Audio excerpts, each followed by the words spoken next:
Mega লুটপাট সহ দুর্নীতি অবিচারে দেশকে ব্যর্থ রাষ্ট্রে পরিণত করেছে সরকার বলেছেন বিএনপির মহাসচিব মির্জা ফখরুল ইসলাম আলমগীর। বলেন, বিগত নির্বাচনে আওয়ামী লীগ ও সরকারের সংকট যে আরো গভীর হয়েছে তা উপলব্ধি করতে না পারলে সরকারের ভবিষ্যৎ সুখকর হবে না। বিএনপি চেয়ারপারসন বেগম খালেদা জিয়ার গুলশানের কার্যালয়ে সংবাদ সম্মেলনে মির্জা ফখরুল এসব কথা বলেন।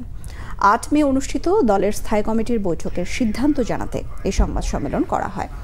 সরকারের সমালোচনা করে বিএনপি মহাসচিব বলেন, মেগা লুটপাট সহ দুর্নীতি অবিচারে দেশকে ব্যর্থ রাষ্ট্রে পরিণত করেছে সরকার।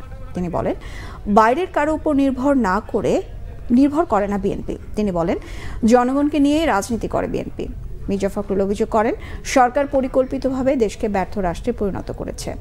এই রাষ্ট্রকে কিভাবে পরনির্ভরশীল করা যায় এবং নিজেদের বিশেষ গোত্রকে সুযোগ দেওয়া যায় সেভাবেই কাজ করছে ক্ষমতাসীনরা। তিনি বলেন, সরকার গোটা দেশে নৈরাজ্যকর পরিস্থিতি তৈরি করেছে, পুরোপুরি ব্যর্থ রাষ্ট্রে পরিণত করে ফেলেছে। আমরা কে কাউকে আসলে নিয়ে আমরা খুব ইন্টারেস্টেড না।